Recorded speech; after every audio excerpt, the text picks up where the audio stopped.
on, everyone? Welcome back to CS Coins. I've got another $half bag for you guys today. I drove about 40 minutes to get this one. It was a little bit out of the way, but I had a feeling it was getting close to being full. You know, I'll call up to the banks every once in a while, or I'll even go there to check it out and see what the balance is. I estimated it would be getting pretty close, and it was. I think I was $15 off from a full bag, so I filled it up, grabbed it, took it home. I don't see a ton of silver on the outside, but that doesn't mean it's going to be a bad bag at all. I've had some pretty decent bags out of, you know, ones where I couldn't see any on the outside before getting into the bag.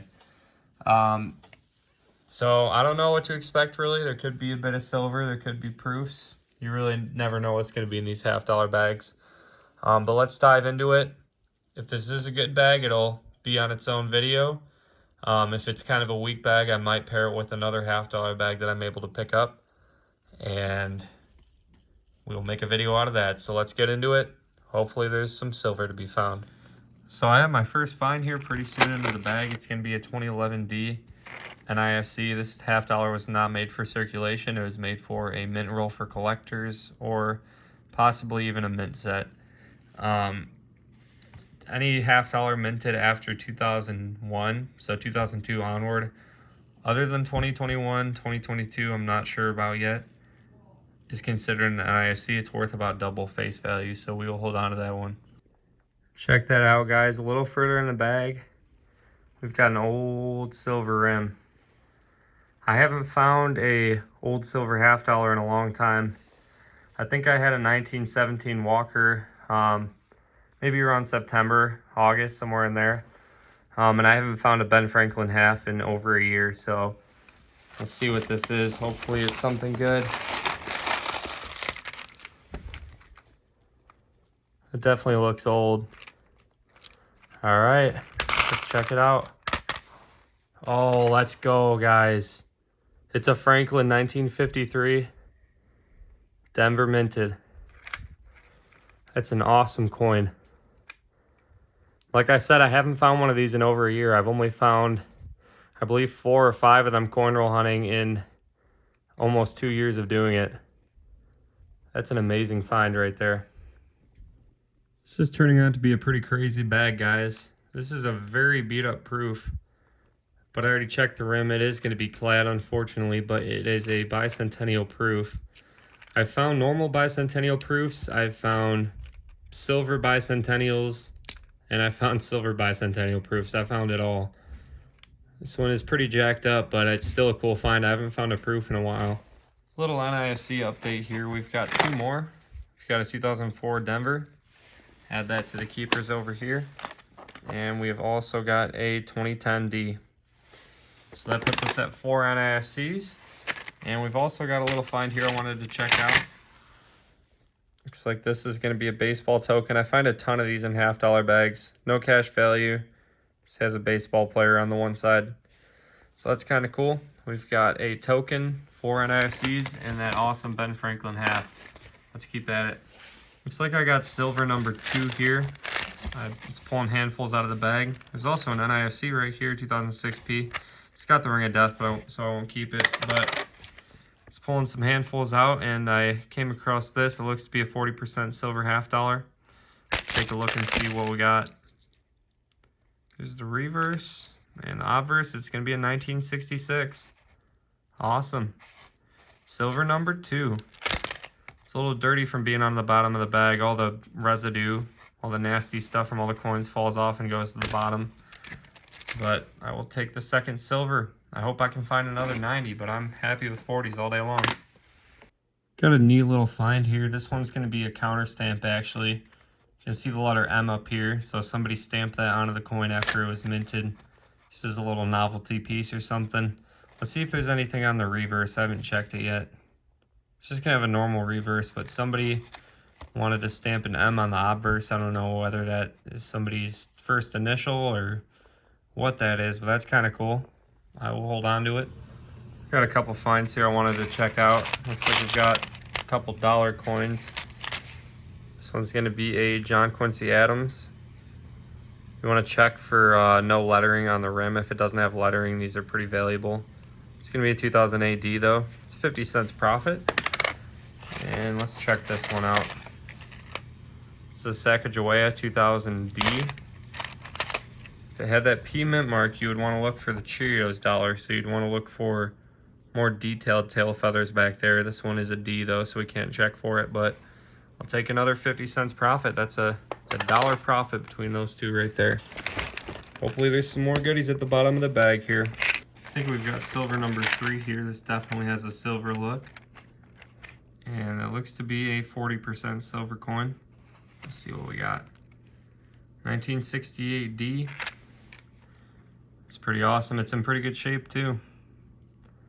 You can tell they're in better condition kind of when, I mean, you can tell that's silver pretty easily, but it's a little tougher to tell that they're silver on the ones in good condition. You can see a little more copper color, not as much white on the rim there. So it's pretty sweet. 3rd silver, and I'm happy with that. I hope we can get a 4th or more than that. That would be awesome. It's not a coin, but I wanted to show another common find in these $50 bags. All sorts of stuff ends up in here. Got a guitar pick here. And it looks like that might say Fender heavy.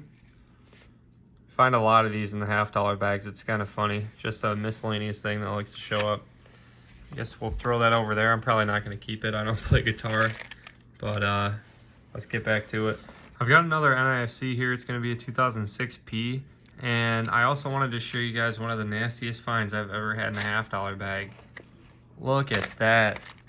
I think that's a fake nail. So somebody had been wearing that thing around for a long time. It's glued to their finger, touching all sorts of stuff. That's so long, man. Just imagine all the nasty stuff that got trapped under there. I don't even want to think about it. That's the one downside of these bags. You just find the most disgusting random things. You find glass, razor blades, all sorts of dangerous stuff. That's just wrong. I gotta get rid of that. Kind of an interesting little find here. This appears to be a zinc penny. It's lightweight, and I think I can see the zinc peeking through there. But I believe this is a railroad coin. It seems that somebody probably put this on a railroad track and let the train do what it does. I did that when I was young. It works. It flattens pennies pretty good. So I think this penny was probably the victim of the train track. And man, this is a filthy bag. Look at how nasty these hands are. Definitely need a shower after this one, guys. And as long as I got you, we did get a couple more NIFCs. This 2011 piece, nothing special, pretty average condition. And we did get a pretty nice 2020. I don't know if I've ever found a 2020 NIFC. This one's minted in Denver, so it's one of the newer ones. Pretty awesome stuff right there. So this was all the change at the bottom of the bag. And I had some questions about if this was shorting me $50 and giving me these other coins. And I'm pretty sure the answer is going to be no. I've checked this a few times. I've counted up the change and also what I rolled up. And this is almost always profit. So I counted 99 rolls that I've rolled up. That's all the $50 I could roll. I have 4 extras, so that's another $2. And then I have about $6 and $50 that I decided to keep. Add these two, you have the 1,000 that is the price of the bag. So all this is just extra money. I would assume this is probably $5 or $6. I will let you guys know in a little caption below this clip. But that's pretty cool. This is free change. I think there's some kind of error with the machine where it just spits out other denominations and errors into the bag. But I'm happy about that. I am not going to complain. I counted up all of the additional coins that were at the bottom of the bag, and we actually have $9.79 in profit here.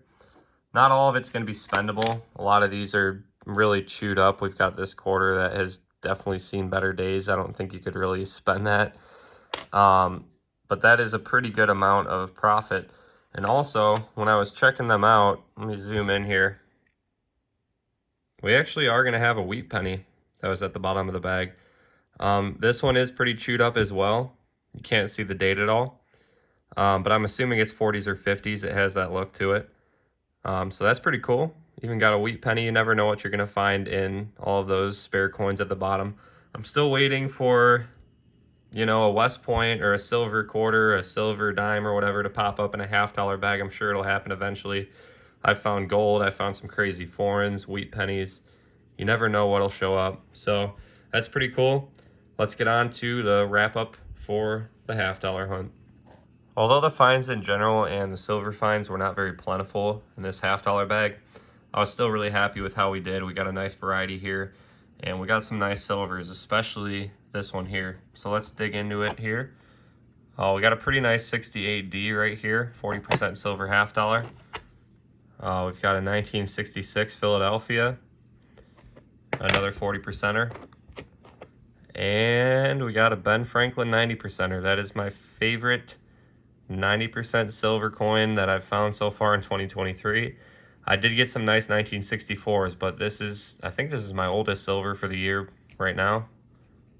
And I think that's tape right there. I've found a lot of these with tape on the back. I don't know if they were in some kind of scrapbook or coin album or whatever, but it's an awesome find, guys. Got a D-mint mark. I love seeing that old silver 90% rim in the bag. That was really exciting.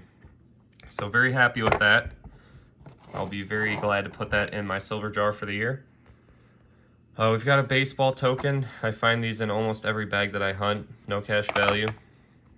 We've got a very beat up proof here, Bicentennial. You can barely tell that's a proof. It's technically an impaired proof since, you know, a true proof is going to be uncirculated. We've got 6 NIFCs, all different years, ranging from, I believe, like 2006 all the way up to 2020. For the other finds here, we got a counter stamp on this 71D. You can see that M above trust. We've got a couple dollar coins, a 2000D Sacagawea, and we have a 2008 John Quincy Adams dollar coin as well. We also got this flattened zinc penny. Like I said, I'm expecting this to be a railroad penny probably. It could have been smushed by anything really, but I know when trains hit these, they just flatten them like that. I think I said earlier in the video, when I was younger, I used to put like copper and zinc pennies on the train tracks just to see what the train would do to them. And it looks like that. And then we got a wheat penny here. Can't read the date, but it's definitely a wheat. So that's going to be it for the finds in this one. Like I said, it was a slower bag, but I got a good variety of finds, and I'm very happy with that Ben Franklin half. So thank you all for watching. I'm definitely planning on doing more $half hunts in the near future. I'm going to be making my rounds and picking up a lot of the bags in my area that I think might be ready. So stay tuned. I think I should be getting some more silver halves pretty soon. Thank you all for watching, and like and subscribe if you enjoyed the video and want to see more $half hunts. I'll catch you all in the next one.